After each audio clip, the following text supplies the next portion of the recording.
Psycho. Max Steel, infused with Intech Super Strength. He's the world's strongest, coolest secret agent. Max, stop Psycho! Ready combat diver suit. Full underwater breathing. Activate Intech. Going turbo. Psycho's getting away. Hydrogen ready. Yeah! Convert to off-road. Fire! Take it to the max. Max Steel. MX-16 hydrojet vehicle. Combat diver and Psycho. Figures each sold separate. Color changes with warm water. From the acclaimed director of the 2009 horror remake Sorority Row comes a film based off of Mattel's line of action figures.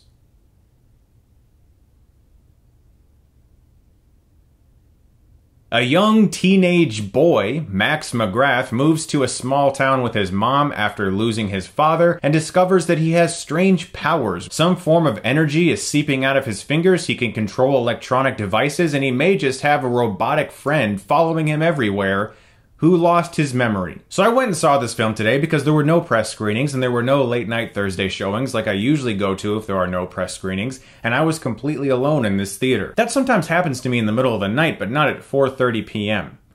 That's not good. Now let me get this right out of the gate. I never played with any of these toys growing up. I didn't see any of the trailers for this movie. I never watched either of the animated TV shows. I don't give a shit about Max Steel. So I went to this movie with a completely open mind. And I gotta say, I was blown away.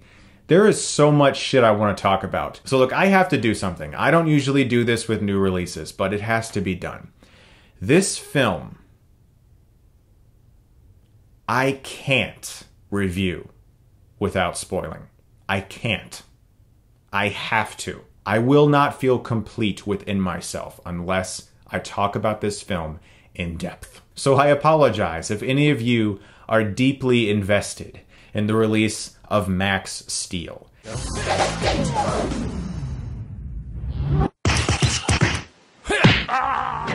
I'm sorry. This review is going to contain spoilers. I don't even know where to start, so let's just start with the acting. It's bad, all around. Everyone's bad. Maria Bello's fine. She's probably the one saving grace in this entire film. She's okay. The lead actor in this film is unforgivably bland. There isn't a thing about him that's charismatic. There's no energy that seems to be seeping from him. I can't really blame all this on him though, because this film is shot and edited together so poorly that the entire production feels almost as if it was just a rights-retaining movie. Do you know what I mean? A movie that was made by a studio because they're fearing they're going to lose rights to a property that they maybe want to do something with one day, so they better make a movie real quick, otherwise somebody else is going to buy up these rights. That's what this movie feels like. Very early on, you notice that the editing in this film is going to be very awkward, with a very strange dinner scene where Andy Garcia, Maria Bello, and this kid, they're all having dinner together, and it's intercut with these SWAT guys or some force of some kind that are breaking into this facility, and it's like, action, suspense, action, oh, it's back to some dinner jokes, action, suspense, action, back to dinner jokes. It's horrible. It's almost as if they were trying to time it to be funny in some way. You know how sometimes in a movie where you have a really fast-paced scene and then you cut back really quick to somebody who's doing something more mundane, the score drains out and it's supposed to make you laugh? It seems like they were going for that, and it just fell completely flat. The editing in this entire film feels that way. It doesn't seem to understand what type of movie it is. Is it a comedy? Is it a romance? Is it a superhero movie? What is this movie? I've got you. Max slashes back, then Psycho counters with his own deadly claw. Why don't you guys try to guess how the romance is started in this film between the young boy and the young girl? Just guess. Yeah, they run into each other. How many times in movies does a couple just round a corner, run into each other, and go, oh my god, oh I'm sorry, I run into... Ooh, you're sexy. And then this girl spends the rest of the film stalking this guy. This is one of the worst written female characters of the entire year. She has no purpose in this film other than to, for some reason, continuously follow this boy everywhere he goes. Despite the fact that because of his weird bodily reactions he's having to these strange things that are happening to him, he keeps ditching her and he keeps blowing her off because he doesn't want to freak her out when electric energy starts coming out of him. And she continuously follows him and tries to pick him up and always looks for ways to get with this boy. And I'm like, How desperate is this girl? She's very pretty. She seems smart. Does she not have anything better to do than to follow the new kid who keeps ditching her at every turn? It's such a terrible character. And for whatever reason, throughout this movie, every time this kid goes into his room, a kung fu movie is playing in the background. It's like indefinitely he has a marathon of kung fu movies that are always playing on his TV. And I'm not talking about like he comes in his room and then turns on the TV and that's just on. Every time this character is seen walking into his room, there is already a television on with a kung fu movie. Whoa! What the? Nice try, Biocon. Let me give you a hand. I can explain how bad this movie is by just talking about one scene. I'm going to try to do it without laughing my ass off. This kid, after he has all this weird stuff happen to him, and stuff is coming out of his fingers, and he's controlling electronic devices, he goes into his room, fires up Google, and types in, "My fingers emit liquid energy. Search." When this dumbass that we're supposed to care about, of course, can't find anything, he then types in, "What am I?" on Google.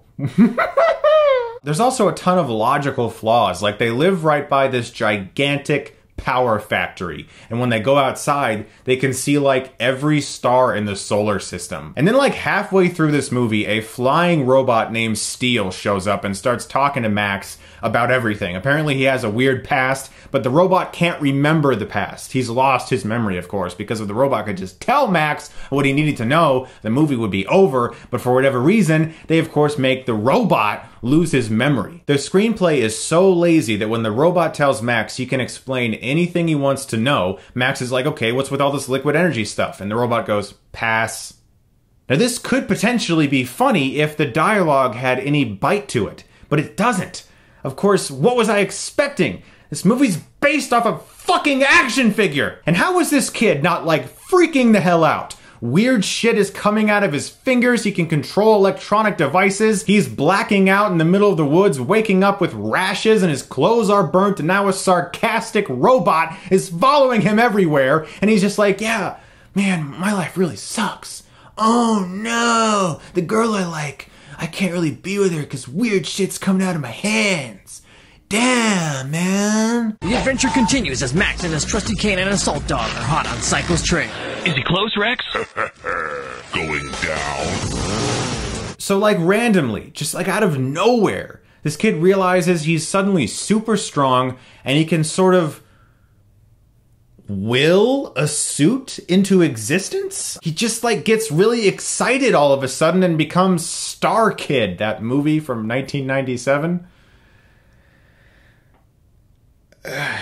And of course, Andy Garcia shows up in a few scenes every once in a while just to make sure that his paycheck clears. Now, the second Andy Garcia walked on frame in the beginning of this movie and was just like a nice, friendly guy who showed up for a nice dinner, I was like, yeah, he's the main villain. There's no way an actor of that caliber signed on to this movie unless he's the villain, and of course, he is. It's so predictable, and it's the most obvious stunt double whenever he's fighting Max at the end in the suit. It looks like one of the bad Power Rangers episodes. And when this kid discovers that he has these abilities, he realizes he can go super fast. He can go like from here to there in a split second. Later in the movie, there's a big tornado following this kid, and for whatever reason, he chooses not to use his super speed at this point. That might be the best time, actually, to use super speed, when there is like an F5 tornado directly behind you with a giant fucking creature in it. Also, the main character is a complete idiot. There's a scene where his mom's in jeopardy and he calls somebody and he's like, hey, I need your help. I don't know where mom is. Is she okay? And he's like, oh yeah, there's only one place she could possibly be. Go to that place. And the guy on the phone is like, no, listen very carefully. This is very essential. Hang up, drive.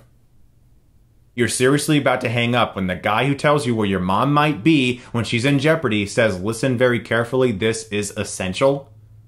How am I supposed to like this guy? How am I supposed to give a shit about him? He's also a complete coward. Now look, sometimes in movies it's about a hero blossoming into a hero. It's about maybe he starts out small like Peter Parker and eventually becomes Spider-Man. Towards the end of the movie, there's like a team of SWAT guys that show up and are like, protect the boy! And start shooting at the bad guy who was trying to kill Max. Max then goes in a corner and hides, letting the main villain kill the entire team. I mean, like, brutally murder them.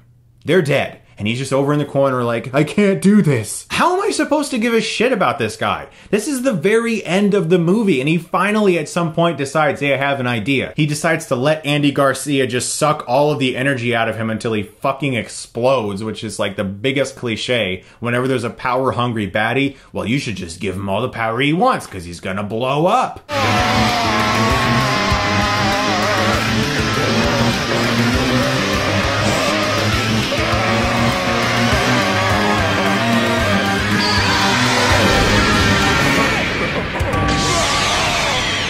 And of course, at the end, there's like a big revealing flashback that lets us know everything. The robot suddenly has his memory, Max has his memory, they all get their memories back, and it's just a bunch of techno babble that really doesn't mean anything. And it's supposed to make us feel like we're listening to scientists talk. I hate this movie. Max Steel, of course, gets an F. Don't worry about seeing this one. I feel bad for you if you are a fan of the show or the toys, I guess. But once again, we have yet another film based off of a toy line that's awful. Max activates Rex's leaping action and sends Psycho over the edge. Reality bites. Guys, thank you so much, as always, for watching. You're the best. And if you like this, you can click right here and get Stuckmanized.